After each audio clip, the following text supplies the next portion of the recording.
Olá, seja muito bem-vindo a mais uma entrevista da FinTrader. E hoje eu estou com uma pessoa muito especial. Quem acompanha aqui o canal já sabe quem é, já vai descobrir rapidinho e já tem um contato bastante. É uma pessoa que a gente tem uma live aqui desde o começo do ano, desde toda quarta-feira às 7 da manhã, no canal da FinTrader e no canal lá do Zero Paralelo, né? Para quem já conhece, já se ligou.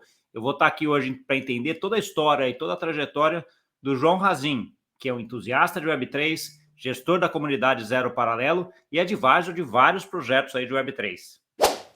Tudo bom, João? E aí, Gustavo, tudo bem? Obrigado pelo convite. Um prazer estar aqui mais uma vez contigo para bater papo. Curioso para saber as perguntas que virão pela frente. E eu assisto esse teu quadro aí, né, de entrevista há algum tempo. Um prazer estar aqui agora sendo entrevistado. Obrigado pelo convite. Não, é ótimo. Eu já estava com isso aqui na lista há um tempinho, né? A gente já se fala aí toda quarta-feira, né? Eu falei, cara, eu preciso saber um pouco da história, porque a gente se fala bastante, mas eu também tenho certeza que vai ter muita coisa que você vai falar aqui hoje que a gente não fala, né? Porque a gente entra no dia a dia de trazer conteúdo, de trazer coisas para as pessoas, discutir opiniões, né? Mas, na verdade, às vezes a gente foge um pouco e acaba não sabendo muito a história das pessoas. Obviamente, a gente já conversou um pouco sobre isso, eu sei um pouco, mas tenho certeza que eu vou me surpreender aqui com algumas coisas também. Né? É que na dinâmica das lives a gente tem sempre o público, né, fazendo comentários, e aí a gente acaba desvirtuando um pouco o assunto. Acaba que a gente não consegue conversar sobre algumas coisas que a gente poderia tocar, né? Mas vamos lá, o que tu quiser, estou à disposição. E aí daí acaba ficando menos a gente, né? Acho que faz parte acho que ninguém consegue separar a gente, que é uma pessoa única, né? O João é o cara único, só tem ele, o Gustavo é o cara único, só tem ele, do que você está fazendo, das suas ideias. Então, acho que é importante a gente trazer isso aqui para as pessoas conhecerem quem é o João, né? Então, vamos Boa. começar um pouquinho, João, com a parte de como que você chegou em Web3 e cripto, daí, um pouquinho da tua trajetória anterior a isso. Tá. O meu background é todo do varejo, né? Eu trabalhei 20 anos no varejo, me formei em 2001, aí comecei a trabalhar com... Na verdade, assim, né? Dando um ou dois passos atrás, eu cresci atrás de balcão de loja, né? Minha família tem essa história aí com loja. E aí, então, eu me graduei em administração de empresas, me pós-graduei em iluminação de bens e serviços, olha só, que negócio diferente. E aí eu fiz um MBA em São Paulo de 2009 a 2011 em varejo de bens e serviços também. Então, eu me preparei para ser um gestor de loja. E o que aconteceu foi que, então, trabalhei nessa empresa familiar desde pequeno, desde criança e aos sábados para a empresa da minha família.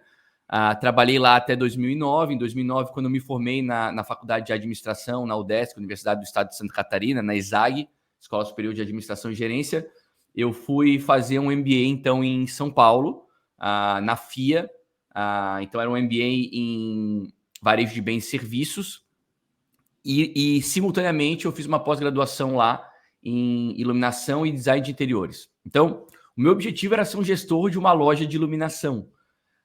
Em São Paulo, eu trabalhei durante 3 meses numa loja de iluminação na Consolação. A Avenida da Consolação em São Paulo é uma avenida de Eu lojas ia de falar, iluminação. loja de iluminação, Constelação é quase sinônimo, né? Eu cheguei lá num domingo, na segunda-feira eu fui bater perna na Consolação, na terça-feira eu estava trabalhando de vendedor lá numa loja da Consolação. Fiquei 3 meses nessa loja e aí eu me inscrevi lá para o primeiro programa de trainee da Leroy Merlin, que é uma multinacional francesa, uma gigante global aí, e acabei passando nesse processo de trainee. Fiquei na Leroy Merlin de 2009 até 2011, que foi mais uma escola de varejo para mim, né? Uma grande escola de varejo. Em 2011 eu volto para Florianópolis, queria voltar para a empresa da minha família. Em 2015, efetivamente, eu assumo essa empresa e fico nela até 2020. 2020, por uma questão familiar, de mudança de local, o meu pai volta a estar à frente da empresa porque eu decido me dedicar full time ao mercado cripto. Eu conheço o cripto em 2017, começo a especular em 2017, fui impactado por alguns vídeos. Entrei lá no final do primeiro semestre de 2017, início do segundo. Achei que era um gênio dos investimentos, porque Por coloquei 6 meses parecia. não entendi absolutamente nada e estava ganhando dinheiro. Pensei, me encontrei aqui. Mas aí, começo de 2018, a verdade bateu na minha porta e eu vi que eu descobri que eu só tinha surfado o final de um ciclo de alta. Enfim, só que em 18 o que aconteceu foi que muita gente saiu do mercado e eu resolvi ficar. Eu resolvi ficar em 18, entendi Bitcoin, entendi Ether, né? Entendi Ethereum. Deixa eu entrar um pouco antes da gente entrar, deixa eu parar um pouco essa linha do tempo, João, para entender um pouco como é que foi o teu primeiro contato com Bitcoin. Como é que você ficou sabendo que ele existia e quando que ele deu aquele clique de falar assim, caraca, isso aqui é um negócio diferente, um negócio interessante. Cara, a primeira vez que eu ouvi falar em Bitcoin foi em 2010, justamente nesse período que eu estava em São Paulo. O meu tio, que é médico no oeste de Santa Catarina, em Chapecó, me ligou e falou, João, já ouviu falar em Bitcoin? Aí eu falei, ó, já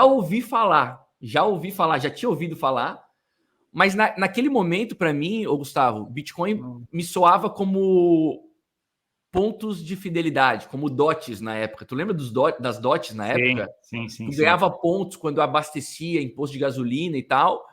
E eu não via valor nenhum, assim. Me parecia um programa de fidelidade qualquer, assim. Foi a primeira vez que eu ouvi falar em Bitcoin, foi em 2010.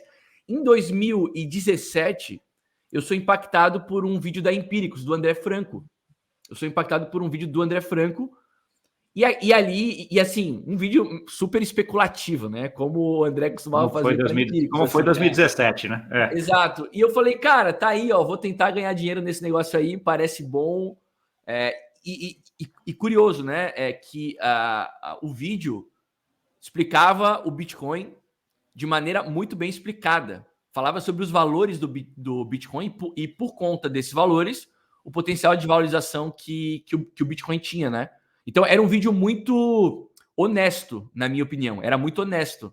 Mas tinha, no final, aqueles gatilhos para tu ganhar dinheiro com aquilo, entendeu? Então, apesar de ser um vídeo honesto a respeito dos valores do Bitcoin, era um vídeo que, no final das contas, te fazia entrar naquilo por conta da possibilidade de ganhar dinheiro rápido e fácil, entendeu? E vou te falar uma coisa que a gente, até os dois somos produtores de conteúdo, a gente discutiu muito disso, né? O quanto vale, porque se esse vídeo talvez não tivesse esse gatilho, talvez ele não tivesse te impactado e não tivesse te feito entrar, né? Então, assim, tem a provavelmente parte não teria. boa disso também, né? Exato, provavelmente não teria. Então, o que me fez efetivamente comprar e começar a olhar para esse mercado com atenção foi esse vídeo do André Franco para Empíricos em 2017. Tá bom. E aí você entrou, aí ficou aquele período de mais especulação durante 2017. Gustavo, 17 foi a febre das ICOs, né, cara? E no Brasil, o pessoal não participava de ICO. Eram muito poucas as pessoas que participavam de ICO. Pois eu mergulhei de cabeça, assim. Eu fui entender como funcionava, participei de mais de 20 ICOs, tinha uma percepção completamente equivocada da utilidade dos tokens, né? Do que os tokens eram naquele momento. Não existiam aplicações para serem utilizadas, era tudo especulação ainda, os tokens não eram equity de nada, a gente compreendia naquele momento que estava comprando participação daqueles negócios e não era isso. Aí um pouco depois tu passa a entender que o token tem que ter utilidade, tudo isso num espaço de 6 meses, assim. E participei de muita coisa, muita gente, então começou a me procurar porque me viu entrando nas ICOs. Esse foi o motivo pelo qual as ICOs foi o motivo pelo qual as pessoas começaram a me procurar para tirar dúvida. E esse lance de ajudar as pessoas por conta de eu ter participado das ICOs foi o que me trouxe até aqui no final das contas. Entendi. E a comunicação nesse início era o quê? Já era Twitter, ou João? Ainda, não, era Telegram, cara. Era Telegram. Era Telegram. Tudo acontecia no Telegram. Tudo acontecia no Telegram. Eu criei um grupo de Telegram na época chamado ICOs Brasil, que foi um grupo grande para a época, que foi o que naquele momento me deu algum destaque, que foi o que fez em 2019, quando o mercado voltou a se aquecer, foi o que fez as pessoas voltarem a me procurar nesse mesmo grupo que estava adormecido. Meio zumbi, né? Isso. As pessoas voltaram a me procurar e ali eu falei, quero começar a compartilhar conteúdo, educação sobre esse mercado. Foi aí que eu efetivamente entrei no mercado e me construí como um produtor de conteúdo. Entendi. Alguma dessas iniciativas desses ICOs de 2017 tá vivo ainda, João? Como é que foi a experiência disso daí? 2017, cara, Ethereum, né? Ethereum não você entrou. Boa. Eu não entrei na ICO de Ethereum, infelizmente. Apesar de ter entrado muito cedo, eu acho que eu percebi o potencial de Ethereum muito cedo. Mas das ICOs, cara, a maioria não existe mais, Gustavo. A maioria não existe mais. Algumas que eram as blue chips daquela época, né, são irrelevantes hoje. Então é um mercado onde as coisas mudam muito rapidamente, né? Mas foi um período para fazer dinheiro, viu? Deu para ganhar muito dinheiro naquela época. Não, eu lembro, eu entrei menos pela parte do SEO nessa época, mais ou menos na época que eu entrei, em 2016, final de 2016, um pouquinho antes, mas o meu era arbitragem, né? O onshore, offshore de cripto, que Uhum. dava 20% em cada pernada, né? Então, assim, era 2 dias para mandar Exato. dinheiro para fora, 10 minutos para voltar, 2 dias para 20% nessa coisa. Aquele período ali foi um período espetacular nesse sentido, né? Então, assim, quem conseguiu aproveitar e não ficou, e não foi alavancando e aumentando até final de 2017, porque tem várias histórias ruins, o cara que entrou, então foi aumentando, tô rico, tô milionário, tô coisa, e só investindo, não tirava nenhum dinheiro, quando eu vi 2018, É o do lucro perdeu virtual, tudo, né? às vezes até mais do que colocou, né? É o rico Não, virtual. é o rico virtual, exato, então acho que tem um pouco disso, que é um pouco do aprendizado, que a gente vai comentar um pouquinho depois para frente. Mas aí, seguindo a linha do tempo, aí em 2019, esse grupo de Telegram te reativa aí. E aí, como é que segue a linha, João? Cara, aí eu começo a criar conteúdo. Aí eu falo assim, bom, eu vou começar a criar conteúdo sobre cripto, porque eu não conseguia atender as pessoas individualmente. As pessoas me procuravam e aí eu atendia individualmente, assim, gravava áudio. Eu sempre gostei de conversar, né? Sabe disso. E aí, E essa, naquele momento, ainda bem na amizade mesmo. Você gravava, falava, etc. Não total. tinha Não, nada, não nada gravava de. nada. Não gravava nada até aí. Era só tirando dúvida do pessoal, gravava áudio via Não Telegram, cobrava mandava nada. mensagem. Era só isso. Aí as pessoas começam a me procurar no meu Instagram pessoal. E o meu Instagram pessoal, fechado para familiares e amigos. Nunca foi um Instagram aberto. Eu sempre fui muito low profile, assim, Gustavo. Apesar de hoje estar criando conteúdo, botando a cara na internet todos os dias. É, Sempre foi low profile. Eu diria que você está sendo. Hoje em dia é, você tem exposição direta, João, mas Mas assim. tu vai ver que até a exposição pública eu comecei tentando me esconder. Olha só. No meu Instagram, na época, que era a rede social que predominava naquele momento, o pessoal começava a me adicionar. Queria saber o que eu estava fazendo. Aí eu falei, não, isso aqui é para amigos e familiares, eu não vou abrir. Aí alguém me sugeriu na época criar um perfil só para falar sobre cripto. E aí eu tinha o João Azim, que era o meu perfil pessoal. Aí eu criei o joãoazim.io. Por que .io? Porque os projetos tinham a extensão .io, né? Na Nas maioria. suas páginas de lançamento. Então, eu criei o joãoazim.io. E ali eu comecei a criar conteúdo, cara. Comecei a falar sobre cripto. Só que o lance de eu ser low profile era tão forte, porque nas minhas redes sociais pessoais, nem eu não aparecia, cara. Era foto de paisagem, de o que eu tava fazendo, mas eu não aparecia. Sempre fui tímido. Então, para começar esse perfil, eu usava um filtro pixelado. Então, as pessoas conseguiam ver mais ou menos como eu era, mas não conseguiam saber exatamente quem que eu era. Entendi. E aquilo funcionou durante um tempo. O perfil cresceu muito rápido. Eu fui aprendendo, né, a falar para a câmera, que era um negócio que eu não fazia também, não tinha a mínima experiência nisso. Até que uns 3 meses depois, não, eu acho que não deu 3 meses. Acho que menos de 3 meses depois, um amigo que eu conhecia do mercado, o Lalo, que se tornou meu sócio depois, na Escola Cripto, da qual eu não sou mais sócio, mas de um projeto do qual fomos sócios por mais de 3 anos, me chamou e falou assim, João, eu tinha a ideia de um projeto educacional com um outro amigo e com o meu irmão, com o Cláudio na época. Que tal a gente transformar esse teu perfil aí e a gente começar a fazer perfil educacional juntos? E a ideia era seguir a mesma linha, né, que eu já tinha iniciado, que era compartilhar de maneira simples informações sobre o mercado com seriedade. Porque na época tinha uma galera criando conteúdo muito técnico e uma galera muito zoeira, assim.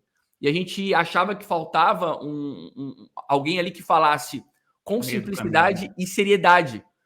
E assim, então, nasceu a Escola Cripto, que foi um projeto do qual eu fui sócio entre março de 2019 e outubro de 2022. Então, um pouco mais, quase um ano atrás. Então, assim foi o meu recomeço e o meu início como criador de conteúdo, como uma tentativa assim, na verdade, eu acabei de me lembrar de uma coisa aqui. Na verdade, um ano antes da Escola Cripto, eu criei um projeto chamado Criptotermos. Estou me lembrando disso agora, um projeto chamado Criptotermos, que era um dicionário cripto. Então, mesmo antes da Escola Cripto, eu já tive essa iniciativa educacional um ano antes, projeto chamado Criptotermos. As pessoas procuravam o termo ali, Bitcoin. Tinha, por exemplo, um texto sobre o termo e um vídeo do YouTube que eu pegava de Fernando Ures, pegava de alguns criadores, alguns vídeos bons da época, e eu colocava lá. Então, na verdade, antes da Escola Cripto e antes mesmo desse perfil, no Instagram teve o Criptotermos em 2018, foi criado em 2018, no meio do bear, que é uma prova, né, da minha compreensão a respeito do Bitcoin naquele momento. Então, apesar de o mercado ter desabado em 18, eu estudei Bitcoin, estudei Ether, entendi aquilo e nunca saí. Fiquei estudando, fiquei montando posição entre 18 e 19, e aí 19 começa esse projeto educacional, Escola Cripto, mas eu já estava ali desde 18 compartilhando de algumas formas o que eu sabia com as pessoas. E como é que foi a experiência da Escola Cripto? Porque dentro da Escola Cripto, aí sim você vira o cara, ou produtor de conteúdo, ou celebridade, ou colocando a cara para mostrar o tempo inteiro, né? Então, assim, de uma estrutura que já visava, de certa forma, monetizar, né? Então, assim, era a ideia da estrutura dessa iniciativa. Como é que foi esse começo dessa experiência? Como é que era a construção de equipe? Porque você construiu tudo do zero lá dentro, né? Como é que começou isso daí, João? Cara, primeiro a gente tinha competências bem complementares, né? Os sócios. Quando a gente começa a Escola Cripto, eu continuo com o filtro pixelado. Pixelado. Mas aí, em algum momento, os caras falam assim, ó, João, tu precisa botar a cara, porque fica parecendo que tu é um cara picareta que pode desaparecer amanhã, entendeu? Então, em algum momento, a gente resolve tirar o filtro, eu efetivamente me exponho de fato. E aí o Lalo é formado em publicidade, né? Então, assim, o Lalo construía todas as peças gráficas, construiu e-book, por exemplo, para a gente poder captar os leads e começar efetivamente um negócio de educação. O Cláudio, que nós perdemos aí em 2020, infelizmente, num acidente trágico de carro. Que era uma pessoa maravilhosa, o melhor de nós, sem dúvida nenhuma. Era um cara, era o coração do negócio, assim, um cara maravilhoso, um cara que estava sempre olhando para o lado humano do negócio, e um outro sócio que nunca apareceu, um sócio anônimo, que ajudava a gente a construir os produtos, provavelmente é quem faz isso até hoje por lá, ajudava a construir os produtos digitais, porque no final das contas a gente construía conteúdo e precisava se monetizar de alguma maneira. Então a gente vendia infoprodutos, né? Cursos, mentorias, imersões, e assim a gente tenta começar a botar esse negócio de pé. Então, assim, a gente tinha competências complementares, mas em comum, compreensão a respeito do Bitcoin. A gente entendia o quão importante o Bitcoin era, e a gente também tinha essa coisa de buscar outros ativos que possuíam assimetrias interessantes, que resolviam outros tipos de problema. A gente começou o papo de análise fundamentalista no Brasil. Ninguém falava de análise fundamentalista no Brasil em 2019. Então, o Lalo, por exemplo, ele é analista gráfico. E, aliás, um analista gráfico de mão cheia. Eu não sei olhar gráfico. Então, eu era muito forte nessa coisa de análise fundamentalista. Então, a gente se complementava de várias formas. Eu acho que as pessoas compreendiam que a gente tratava do mercado de maneira honesta. A gente tinha muito cuidado também com as pessoas com quem a gente se aproximava, porque a gente sabia que no mercado tinha muito picareta, tinha muito golpista, então a gente sempre tentava fazer uma diligência para as pessoas que apareciam com a gente serem pessoas minimamente legítimas, ou que a gente acreditava que eram legítimas, e isso construiu uma imagem a respeito desse negócio muito positiva, na minha opinião. E assim a gente começa a efetivamente atuar profissionalmente como criador de conteúdo. E tudo no campo digital, né, João? Não tinha nenhuma iniciativa do tipo aulas presenciais, coisas Não, presenciais? a gente chegou a fazer uma aula presencial. O nosso primeiro curso foi presencial. Nosso primeiro curso foi presencial em Florianópolis, lá no Floripa Shopping. O Lalo e o Cláudio, na época, tinham tinha um restaurante lá no shopping. E a gente fez uma aula presencial numa sala de reunião lá do shopping, do Floripa Shopping. Só que, assim, metade da galera que apareceu era piramideiro. Então, assim, foi um negócio bem complicado. E aí, depois, então, desse encontro presencial, dessa aula presencial, a gente fez um workshop numa cervejaria em Florianópolis. Eu não lembro o nome agora da cervejaria, acho que era Factory. Era uma cervejaria em Florianópolis. Era um negócio aberto com apoio já de uma empresa. Eu conheci numa live, na primeira live que eu fiz para a Escola Cripto no Instagram, eu conheci o Fares. O Fares, na época, era representante da Changelly, morava em Florianópolis. E aí a gente se conheceu ali na live e tal, completamente ao acaso, assim. E aí a Changelly virou a primeira patrocinadora da Escola Cripto. Não sei nem se a Changelly existe ainda, mas era um protocolo bem bacana na época. Era uma maneira de você... Era um on-ramp de cripto, se eu não estou enganado. Era bem bacana. E aí a gente fez junto com a Changelly, na época, esse primeiro workshop lá, presencial. E aí acabamos por aí. Dali para frente a gente falou, bom, a gente precisa escalar esse negócio, e para escalar é digital. Não dá para ficar fazendo isso fisicamente.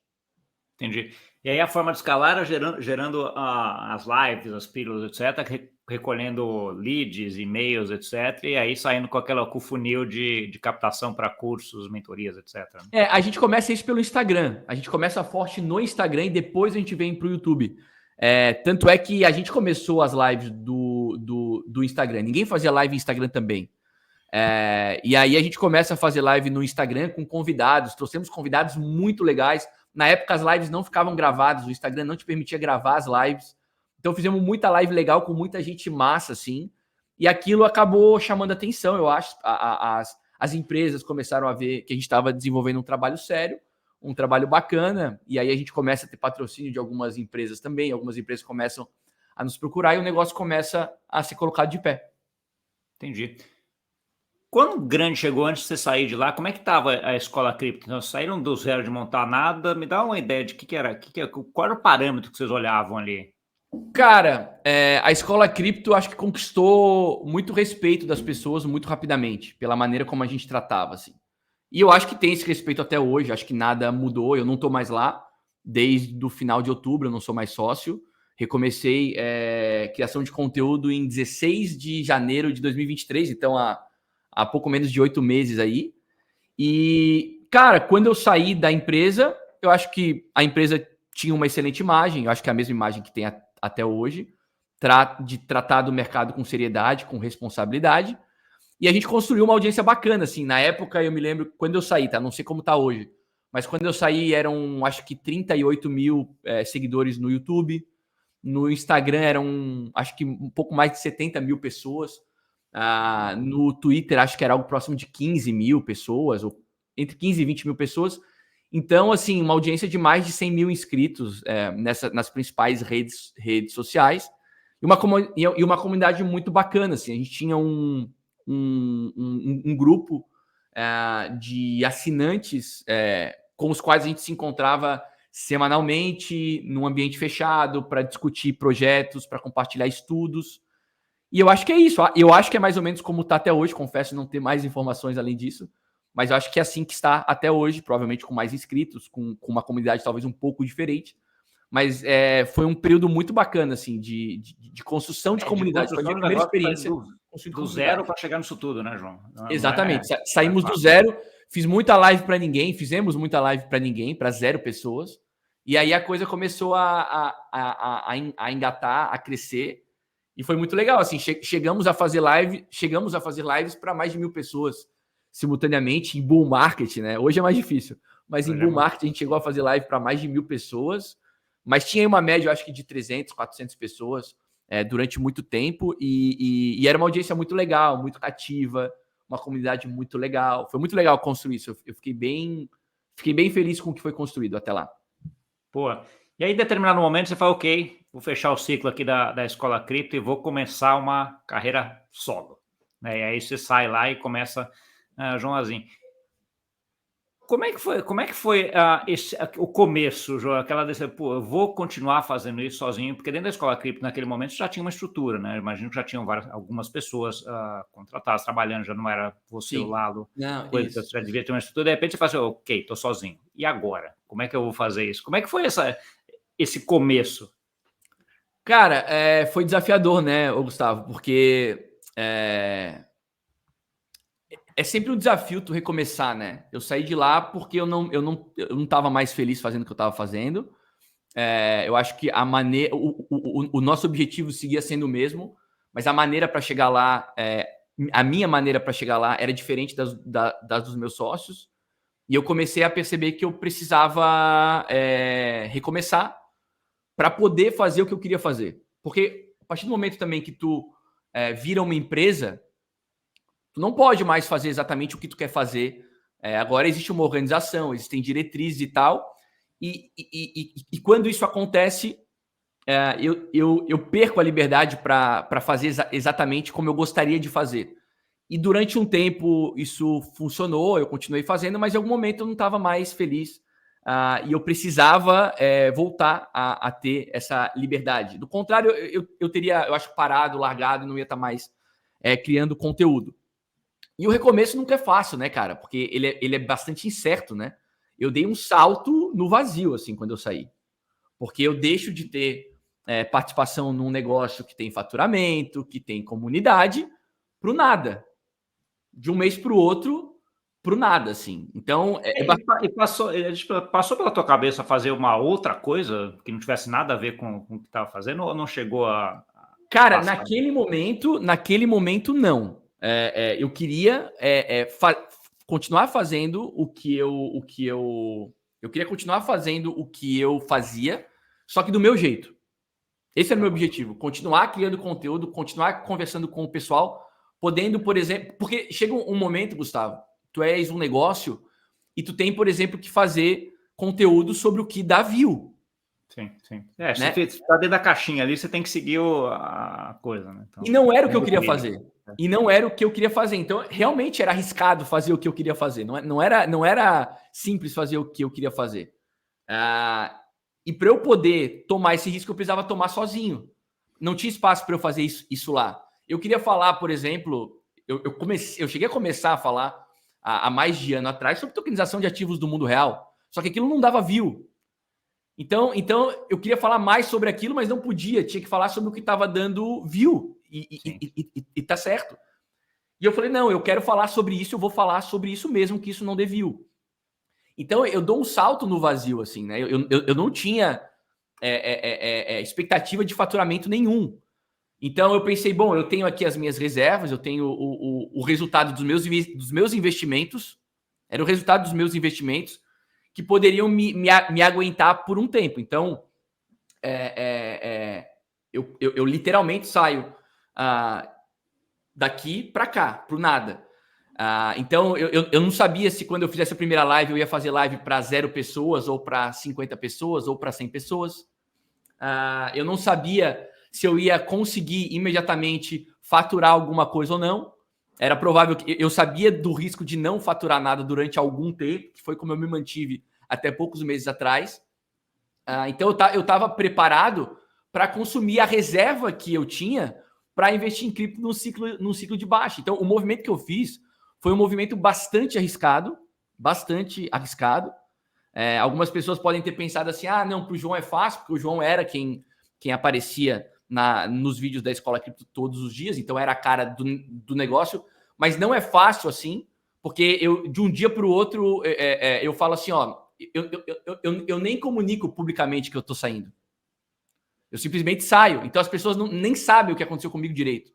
Então era um desafio grande. Eu sabia que era um desafio grande. Na época, recebi proposta de algumas empresas para criar conteúdo audiovisual para algumas empresas. Depois que eu saí, quando eu anunciei que eu tinha saído no Twitter, eu recebi proposta de algumas empresas para criar conteúdo audiovisual nessas empresas. Só que se eu aceito isso, eu ia cair no mesmo problema. Eu ia estar preso. Você ia sair de um trilho para entrar no outro trilho, né? Exato, eu não queria isso. Eu não queria alguém me falando sobre o que eu tinha que falar. Eu queria a minha liberdade de volta, assim, para falar o que eu quisesse falar, independente de se aquilo ia dar view ou não. Eu acreditava nos temas que eu queria trazer. Até porque eu acho que tu traz um conteúdo melhor para a tua audiência quando tu trata de um assunto que ninguém está falando a respeito.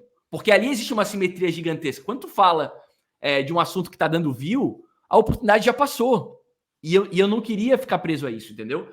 Então eu rejeito isso e falo, não, vou começar a criar conteúdo nos meus canais. Empresas, se quiserem me apoiar, me apoiem. Eu gostaria muito disso. Só que, cara, isso era janeiro de 2023. As empresas estavam todas com o bolso fechado, escorpião no bolso, sacou? Então, zero apoio de todas as empresas. Eu acho que as empresas também provavelmente questionavam, né? Putz, esse cara aqui construiu lá a Escola Cripto com mais 3 sócios. Será que esse cara vai ter a mesma capacidade de se reconstruir que ele teve com mais 3 sócios? eu acho que também as empresas tinham desconfiança a respeito da minha capacidade, da minha competência de recomeçar. Então, assim, zero apoio, zero, cara. E aí recomecei na cara e na coragem, fazendo muito conteúdo. E hoje eu acho que não existe mais dúvida a respeito da minha capacidade de criar conteúdo, de me reconstruir. E tô aí batalhando para chegar num ponto de equilíbrio, para faturar, para estar faturando efetivamente e parar de queimar o meu caixa. Só que eu não quero fazer isso, só que o meu objetivo, Gustavo, não é fazer isso vendendo infoproduto, cara. Eu até tenho alguns infoprodutos, eu tenho aí membros do YouTube que me monetizam um pouco, eu tenho os passes para quem quiser fazer parte do Zero Paralelo de maneira completa, né? Tem lá o Saguão, que é um canal público que todo mundo pode entrar, mas quem quiser ter acesso ao servidor completo, as community calls, tem que comprar um passe, que é um NFT, que é consumível. Mas não é aí que eu quero me monetizar, sacou? Então eu tô tentando encontrar maneiras, ainda estou tentando encontrar maneiras de botar esse meu negócio de pé. E eu vejo isso, talvez, através do apoio de empresas do mercado, empresas sérias, que tenham interesse em compartilhar os seus produtos, em divulgar os seus produtos, em construção de marca, queiram estar ao meu lado. E é assim que eu estou tentando botar esse negócio de pé. Até hoje, estou aí há 8 meses, vão fazer 8 meses de recomeço, e estou tentando botar esse negócio de pé.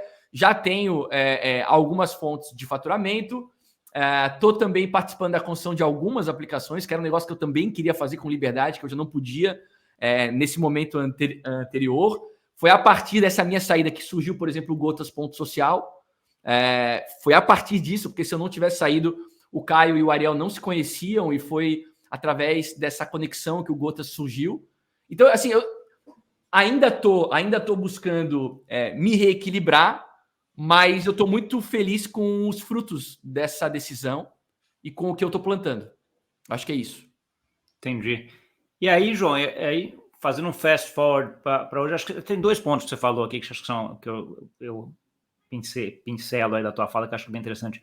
Uma apesar de ser um negócio arriscado, foi um negócio planejado e com planejamento financeiro para ser feito isso. Então, você olhou e falou assim, cara, eu tenho dinheiro aqui para eu e minha família ficar determinado tempo, acho que vale a pena, vamos tentar esse tempo, né?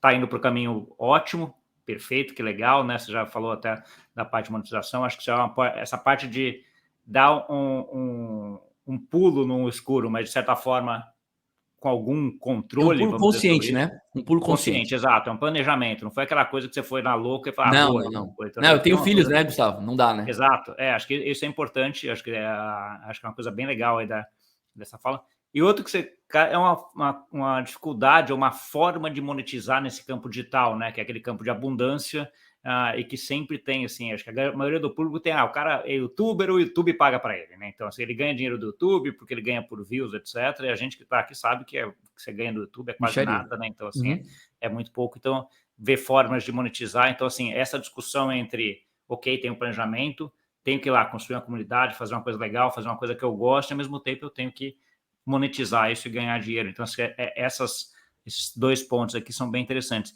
E aí, olhando para hoje, você montou daí durante esses 8 meses que você está aí, conseguiu colocar uma comunidade nova, está lá no Instagram o tempo inteiro, está no YouTube, está com Zero Paralelo, você montou várias iniciativas aqui dentro em termos de comunidade que é até difícil até de acompanhar. Eu que estou relativamente próximo, você fala, caraca, o João agora está fazendo isso, cara, você está 200 por hora fazendo um monte de coisa ao mesmo tempo.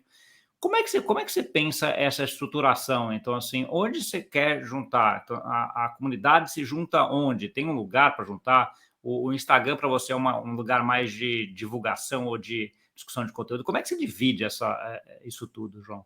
Cara, quando eu saí, eu queria ter um canal de bate-papo com a galera, né? Porque no YouTube e nas outras redes sociais, apesar de a gente responder o pessoal ali, trocar ideia no chat e tal, tu não consegue fazer isso de maneira mais privada, assim, né? Sempre aberto, né?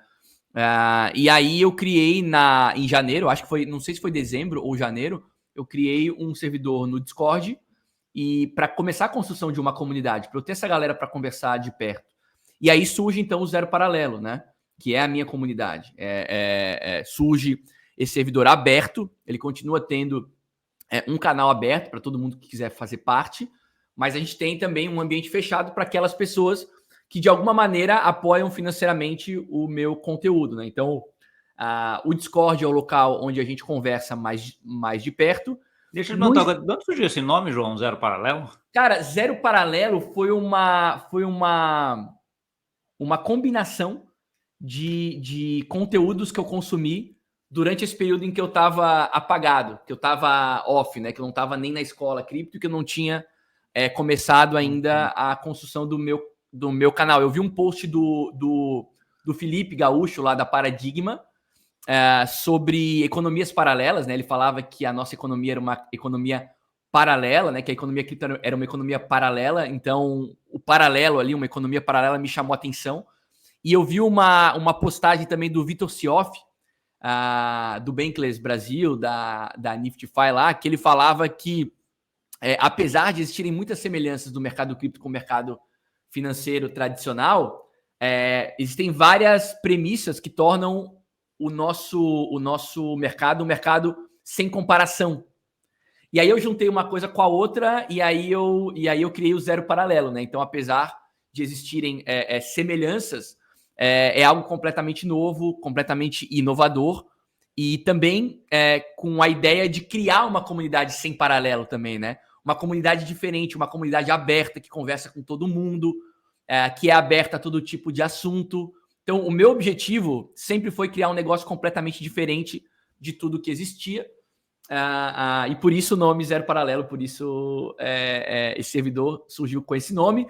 E aí tu perguntou, né? Putz, como é que tu construiu isso, né? Como é que tu tem feito isso? Cara, eu comecei sozinho, mas eu diria que eu cheguei até aqui com o auxílio dessa mesma comunidade, ô Gustavo. Isso é muito massa, cara. Eu não tenho nenhum funcionário, eu não pago ninguém para fazer absolutamente nada, porque eu não tenho condição de pagar ninguém. Porque hoje eu tô queimando caixa ainda, eu estou me reconstruindo. Então não dá para eu ficar adicionando despesa a um negócio que ainda não é superavitário. Eu sou administrador de empresas, eu não consigo ficar fazendo investimento já enquanto o negócio ainda não parou de pé. Eu preciso matar no peito e levar nas costas. Eu acho que é assim, né? Só que eu tenho a ajuda da comunidade. Então, à medida que as pessoas foram se aproximando, as pessoas foram se prontificando a colaborar. A dizer assim, pô, João, eu quero te ajudar. Então, por exemplo, lá no servidor do Zero Paralelo, eu tenho alguns moderadores.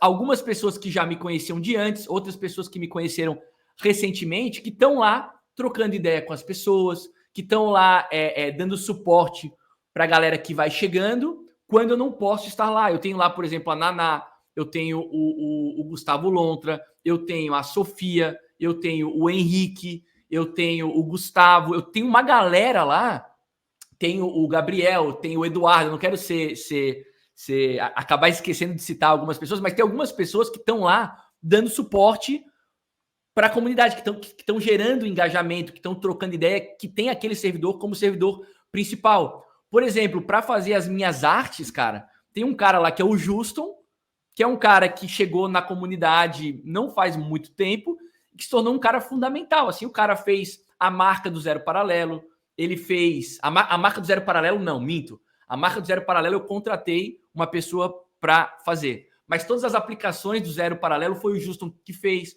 Ele fez o Money Blocks, que é o quadro de segunda-feira, a thumbnail, a logomarca. Ele fez a logomarca do Tokenomics. É um cara da comunidade que é designer, né? Um designer de mão cheia, que está ali ajudando. O cara se sente grato por fazer parte da comunidade e ele pega e colabora, ele entrega ali um pouco de colaboração.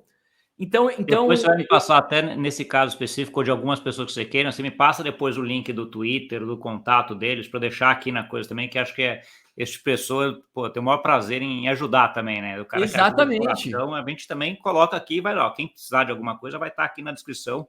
Clica lá e já pega acesso. Hoje o Juston, por exemplo, tá fazendo alguns jobs para Stay Together, remunerado. A Sofia, por exemplo, que até tá morando em Valência, a gente conheceu juntos no Porto, lembra? A Sofia? Sim.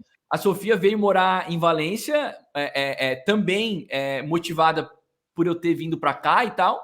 E a Sofia hoje faz parte do time da Stay Together. Ela assumiu um papel de gerência lá, num projeto que está nascendo, E fui eu que coloquei ela lá. Então, eu também tento, em contrapartida, devolver para essa galera. Eu tenho, por exemplo, tem a Naná, por exemplo, que também está sempre colaborando demais com o servidor. Eu vejo a Naná em alguns projetos dos quais eu estou fazendo parte de alguma maneira como num papel de advisor. Assim.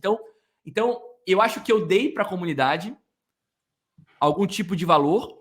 A comunidade me devolveu muita coisa e me ajudou a chegar até aqui. E eu estou devolvendo para essas pessoas de novo, assim, através dos contatos que eu tenho, da oferta de oportunidades que aparecem para mim. Então é um negócio muito bacana, assim, cara. Por isso que eu falo, Gustavo, que é sem paralelo. Por isso que é zero paralelo. Era isso que eu queria construir, entendeu? Essa reciprocidade verdadeira, cara. Porque no mercado hoje, cara, a verdade, Gustavo, é que existe pouca reciprocidade de verdade, sabe? É muito pouco, é muito pouco. Eu me lembro que quando eu saí da escola, quando eu comecei a criar os meus conteúdos, tu foi um dos primeiros caras que eu procurei. Porque eu admirava o teu trabalho de verdade. Assim, eu falava, porra, eu quero conversar com esse cara. Porque eu acho que um papo meu com esse cara vai entregar valor para minha comunidade, assim. E eu acho que vai ser legal para todo mundo. Tu foi um dos primeiros caras que eu contactei, eu acho, quando eu comecei esse projeto sozinho, assim. Eu sou de verdade, sacou? Eu quero falar com quem eu gosto de falar, com quem é legal, com quem eu acho que gera valor para as pessoas. Eu acho que isso não é muito comum. Acho que isso não é muito comum. Não é, acho que eu concordo contigo, acho que tem algumas pessoas que têm esses conceitos, você tem, acho que eu tenho também, então assim, é uma coisa de que vamos todo mundo se ajudar. Valores. Valores, e acho que valores com certeza, né, acho que isso é que acaba nos unindo aí, né, então assim, porque a gente até brinca quando a gente fala nas lives, assim, que a opinião nossa às vezes é cada uma de um lado, mas os valores são iguais e eu respeito, ok. Tá tudo bem. Né? Vamos conversar. Eu te vejo várias vezes olhando para a janela assim e fazendo assim, ó.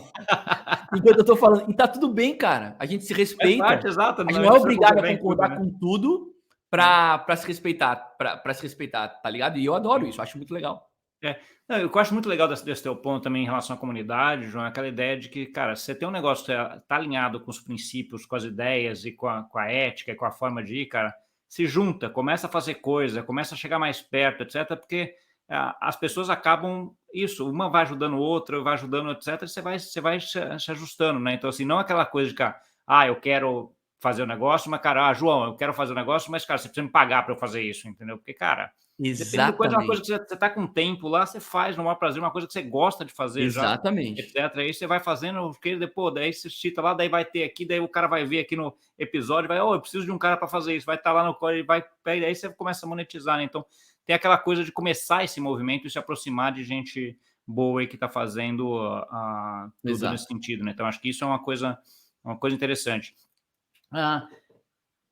Operar cripto, João, que agora é um outro ponto assim que a gente acaba sempre falando, etc. Como é que você vê a tua carteira? Como é que você gerencia? Você é um cara que opera muito? É um cara que monta a estratégia e deixa lá durante X meses e dá uma olhada de vez em quando? Como é que é a tua cabeça em relação a operar cripto como investimento aí? Eu sou esse segundo cara aí, que monta a posição e aguarda, né? Acompanha a posição e aguarda. Apesar de eu estar em cripto, eu sou um cara extremamente conservador. Tanto é que mais de 90% do meu portfólio é Bitcoin e Ether. Na minha opinião, isso é um portfólio extremamente conservador, assim. Qual que é a consequência disso, né? Num ciclo de alta, tu surfa uma onda menor. Tu surfa uma bela onda, mas uma onda razoavelmente menor do que a onda que surfam aqueles que têm mais de 50% do portfólio em altcoins, sacou? E é assim que funciona para mim. Sempre deixo muito claro que não é o jeito certo de fazer. É como eu durmo tranquilo, eu preciso dormir tranquilo. Eu não sou o cara que acorda no meio da noite para abrir portfólio. Não faço isso. Às vezes, cara, a última vez que eu abri o meu portfólio, Gustavo, seguramente fazem mais de 2 semanas. Seguramente. Não estou muito preocupado com o meu portfólio no curto prazo. Eu olho esporadicamente. O meu objetivo é buscar construir as minhas próprias teses de investimento, né? Isso é um pouco batido hoje. No médio prazo daí, né? Isso é um pouco batido hoje. Hoje todo mundo fala disso, né? Construção de teses próprias. Mas isso é a minha premissa desde o princípio, assim. E como isso sempre deu muito certo, é como eu acho que funciona, assim. É como funciona para mim, assim. Quando tu quando tu embarca em teses já construídas, eu acho que tu tá tomando um risco muito grande, né? Agora, quando tu cria as tuas próprias teses de investimento, tu toma um risco muito pequeno e se aquilo não se concretiza, tu perde aquele risco que tu tomou, que era muito pequeno. Se aquilo se concretiza, tu tens uma performance parabólica. Vou te dar um exemplo, metaverso. Quando eu comecei a olhar para metaverso, ninguém no Brasil falava em metaverso. 0 pessoas falavam em metaverso. Eu falava em parcels e tal, ninguém entendia absolutamente nada disso. E aí, cara, qual foi o benefício disso? Eu comprei terras a 0,2 ETH, quando o ETH custava $300. Quanto é 0,2 ETH a $300? É $50. E eu recebi oferta daquela mesma terra, acho que um ano e meio depois, por 4 Ether, quando o Ether estava precificado acima de $3.000. Olha só o tamanho da assimetria. É esse tipo de investimento que eu busco, assim. Então, se aquilo não se concretizasse, eu ia perder 0,2 ETH, que equivalia a $50 na época, eu perdi $50. Se aquilo vai para frente, tu ganha muito dinheiro. Então, é nisso que eu acredito e é isso que eu busco todos os dias. Nos últimos 8 meses eu não consegui fazer isso, por conta dessa correria de reconstrução, de criação de muito conteúdo. Mas agora, a partir de setembro, eu quero voltar a olhar para isso, voltar a fazer os meus estudos, porque eu acho que é o melhor momento para a gente fazer isso. E aí é um pouco eu sempre costumo falar que a minha estratégia de investimento mudou muito também, porque era muito mais mediano, conservador. Hoje eu tenho um pouco mais, assim, grande parte conservador e um pedacinho pequeno com muita pimenta, vamos dizer assim, né? Isso. Que é aquele que se quer perder, que é os $50. Se perder, vai fazer pouca diferença. Exato. Não vai alterar a tua forma de vida, etc. Mas se ganhar, você pode ganhar muito. É uma coisa muito com uma possibilidade de assimetria. Então, essa é uma das estratégias de investimento que são interessantes. Deixa eu tocar num outro ponto agora, João, que é o João Advisor, da João, que é onde chegam muitas iniciativas, né? Então, assim, à medida que você se expõe, acaba vindo muita iniciativa, muita oferta, muita pedido para você ser advisor, participar de projetos e esse tipo de coisa, né? Eu vi que você já tem alguns aí, que eu queria até que você comentasse em relação a eles e tal. Mas a pergunta aqui é: como é que você vê, como é que você filtra assim, esse monte de coisa que você vem? E como é que é a decisão de, esse aqui eu vou participar, aquele lá eu não vou participar? Cara, esse é um assunto que eu adoro, Gustavo. Eu adoro porque esse era um dos meus... Esse foi um dos motivos também que eu dei esse salto no vazio aí. Eu queria muito participar, ter autonomia para decidir no que eu poderia participar, né? Como sócio da escola, eu não tinha essa autonomia. Ou a gente entrava como empresa ou a gente não entrava, né? E eu queria ter essa autonomia e poder escolher. E naturalmente, e na escola cripto isso acontecia muito. Tinha muita empresa que procurava, assim. Só que assim, cara, quando tu filtra, tu vê que é muito arriscado participar de tudo que aparece para ti, né? E agora igual, assim. O que aconteceu foi que alguns projetos começaram a me procurar para atuar como advisor, alguns projetos como cofundador, outros como advisor, né? Quando tu entra como cofundador, tu tens um compromisso maior, tu precisa ajudar a construir aquilo. E quando tu entras como advisor, normalmente o time já está formado e tu vais auxiliar em alguma frente, né? Aquele negócio. Então eu participei desde esse princípio como cofundador de 2 projetos. Hoje eu sou cofundador do Gotos.social e da Stake Together. E aí eu sou advisor de outros projetos, né? Eu sou advisor hoje da MFi, que é uma tokenizadora de ativos do mundo real. Agora da Picnic também, que é um protocolo bem bacana, assim, que faz on-ramp de cripto de maneira muito simplificada e oferece DeFi para aqueles que não estão prontos, por exemplo, para interagir com o MetaMask. E é isso, assim. Então é um pouco isso. Eu estou esquecendo de alguma coisa, eu tenho a impressão que eu estou esquecendo de alguma coisa. Mas vamos lá. A pergunta que tinha era um pouco mais assim, como é que você... Porque chega muita coisa, né, João? Então, assim, acho que você citou aí uns 4 ou 5 que você foi, que você é advisor, que você tá, né? O Gotas, o Picnic, Nifty-Fi. Mas, assim, tem a Nifty-Fi também, que eu também sou advisor, esse já há mais tempo. Então, hoje é co-founder de Gotas, Stake Together, fundador do Zero Paralelo, advisor da MFi, da Picnic e da Nifty-Fi, né? Então, como que eu decido sobre participar ou não? Cara, depende muito das pessoas, Gustavo. Eu acho que o primeiro critério são as pessoas que estão construindo aquilo. É o primeiro critério. Cara, eu recebo proposta de advisory toda semana. Toda semana. Mas a decisão sobre participar ou não, em primeiro lugar, são as pessoas que estão construindo aquilo. É o primeiro ponto. Segundo ponto, se eu acredito naquele projeto. Segundo ponto é se eu acredito naquele projeto. Hoje, por exemplo, eu não tenho mais capacidade de entrar em nada. É muito difícil hoje de eu participar de outras coisas. Tem alguns outros projetos que eu vou participar, que já estão fechados, que vão ser lançados em breve, que são outros projetos bem legais. Mas hoje é muito difícil de eu ter tempo para qualquer outra coisa, porque já é muita coisa para tu participar. Mas passa por análise de time e entender se aquele protocolo realmente faz sentido ou não. Eu acho que esses são os dois principais critérios. Tá bom.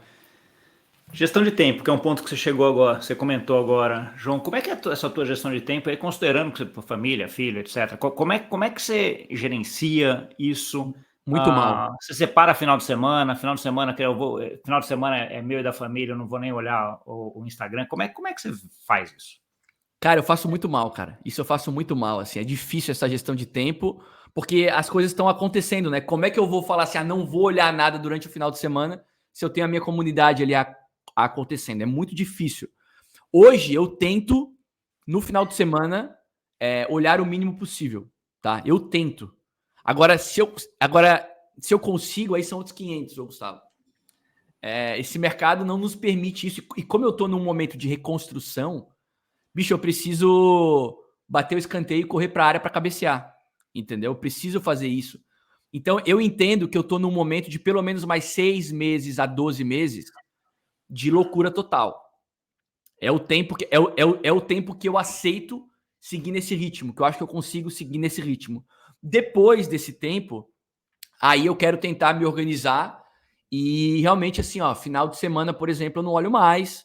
Aí eu posso efetivamente construir talvez um time, né, remunerar pessoas para essas pessoas me ajudarem para eu poder fazer isso, né? Não tô nesse momento ainda. A verdade é que a gente acaba tendo que fazer de tudo o tempo todo, assim. Eu hoje tenho, por exemplo, reunião semanal com o time do Gotas, tem reunião semanal com o time da Stay Together, tenho as lives, algumas lives no meu canal são lives para esses projetos dos quais eu sou advisor, tem o Tokenomics que tem apoio da MFi, tem o Money Blocks que tem apoio da Picnic, agora vai ter o Stake Masters que tem apoio da Stake Together, então eu tenho esses compromissos com esses parceiros também, além das lives que eu faço às 7 da manhã, que eu não abro mão, que é para trocar ideia com a comunidade, que é para trazer alguns convidados para compartilhar alguns estudos, para compartilhar alguns assuntos de momento. Então, hoje, cara, a minha agenda tá bem cheia, assim. Então, eu sou um cara, Gustavo, que tem uma dificuldade tremenda de dizer não. Eu tenho uma dificuldade tremenda de dizer não. O cara me pede uma call, eu tento fazer. Sabe? A troco de nada. Vai ficar louco, porque aí o tempo acaba mesmo, né? Então assim, esse é outro ponto. Eu falei pra Ju, né, que conheceu aí há uns meses atrás, eu falei pra ela, ó, eu já assumi várias calls nessas 2 próximas semanas, várias. O pessoal me chama pra participar de Spaces, pra fazer uma call com uma empresa. Eu já assumi várias. Essas 2 próximas semanas, eu não tenho agenda pra mais nada. Mais nada. Mas eu falei pra ela, ó, quando acabarem essas 2 próximas semanas, eu vou começar a dizer não. Eu preciso aprender a dizer não, até para eu poder dizer sim para quem me paga, tá ligado? Porque é uma maneira de eu encontrar esse ponto de equilíbrio financeiro também. E até para conseguir ajustar, porque tem algumas dessas que são muito boas, algumas dessas são mico, né? A gente já sabe que você tem. Então, você tem que saber até administrar, falar não para as que você acha que vai ser menos, para ter espaço para as que tem mais perspectiva e tem mais coisas, né? João, olhando agora para frente, estamos aqui 5 anos na frente. O que você consideraria que você teve sucesso? Chegar a 5 anos e falar assim, cara, olhando para trás, e falar assim, cara, eu tive sucesso, eu construí o que eu queria. O que é isso? Cara, se as pessoas tiverem daqui a 5 anos a mesma imagem que tem de mim hoje, eu vou considerar que eu tive sucesso. Porque o meu bem maior é a minha imagem, eu acho. É claro que existem pessoas que não gostam de ti, que vão criticar o que tu faz, mas eu acho que eu faço um trabalho honesto. Eu acho que eu falo com as pessoas com sinceridade.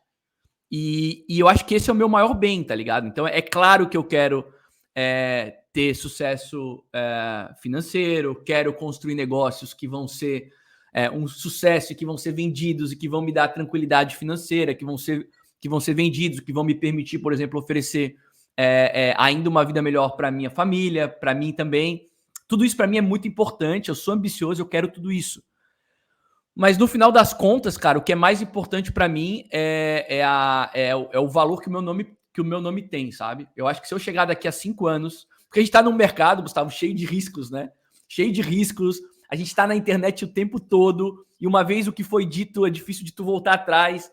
Eu acho que se daqui a 5 anos as pessoas olharem para mim e disserem assim, não, esse cara aqui é um cara sério, um cara legal, um cara que eu respeito, eu vou estar satisfeito, eu vou me considerar um cara de sucesso. Boa, João. Tem mais ou menos um tempo que eu sigo aqui, a gente já chegou perto dele. Eu queria deixar um espaço agora para você dar uma mensagem final e onde o pessoal continua essa conversa contigo. Cara, eu acho que o principal para quem está nos escutando aqui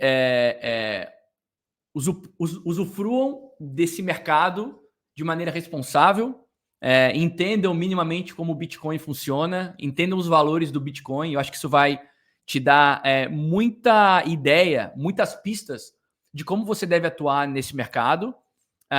Não se exponha demais ao risco, não se exponha ao risco da ruína, não corra o risco de ser tirado do jogo. Coloque sempre a sua família em primeiro lugar quando for decidir sobre algum tipo de investimento. Será que isso pode causar algum tipo de impacto negativo na minha família? Eu acho que isso também dá bastante ideia do que fazer e do que não fazer. A educação é o que vai te salvar e é o que vai te proporcionar as melhores oportunidades. Assim. Então, eu acho que é por aí. Estude bastante, tome as suas próprias decisões. Não compre absolutamente nada porque alguém falou para você comprar. Seja responsável pelas suas próprias decisões de investimento. E eu acho que é isso, cara. Assim, eu tô criando conteúdo todos os dias, tento fazer isso da maneira mais honesta possível. Quem quiser me acompanhar e precisar tirar qualquer tipo de dúvida, eu tento sempre estar disponível para isso. Então é isso, contem comigo para a gente passar aí pelos próximos meses, que eu acho que vão ser muito auspiciosos, acho que vão ser cheios de oportunidade, e vamos em frente, vamos juntos. Tá bom. Pô, obrigadão, João, foi um prazer aí conversar contigo, saber um pouco mais da tua história, como você pensa, etc. Como eu falei, a gente já está bastante alinhado aqui, conversa toda. Tinha algumas perguntas mais pontuais sobre alguns assuntos aqui, que eu acabei deixando para a gente falar isso nas lives nossas de quarta, né? Então, assim, que eram mais aqui, aproveitei para entender mais como você pensa, como é que é a forma de construção do que você está fazendo e como você está construindo, seja o Zero Paralelo, seja a parte de advisor, seja a parte de cofundador de empresas, que acho que são coisas bem legais que você está construindo aí. Espero que você tenha um super sucesso para frente. E é isso. Obrigadão. Obrigado, Gustavo. Valeu. Para você que nos viu, muito legal. Alguém que está construindo, já construiu uma coisa muito interessante, resolveu construir de novo, está lá batalhando e fazendo uma coisa muito legal, com princípios muito bons e que tem uma ideia muito legal de sucesso, né? Que as pessoas vejam a imagem dele como uma imagem ética, uma imagem boa, a imagem que tem hoje, né? Então, assim, isso é uma coisa bem interessante e que acho que vale a pena identificar. Acho que o episódio cheio aí de algum empreendedorismo, de a gestão de risco, de gestão de planejamento financeiro, né? Atirar no penhasco que você vai ter sucesso. Pode até ter, mas a chance daí não é tão grande. Então, assim, todos esses conceitos que eu acho que são bem interessantes que o João traz para a gente pensar, olhar, aprender e seguir adiante, tá bom? Muito obrigado pela audiência. Não esquece de compartilhar com aquele amigo e amiga que gosta desse assunto, dá o like aqui no vídeo e até semana que vem. Tchau, tchau.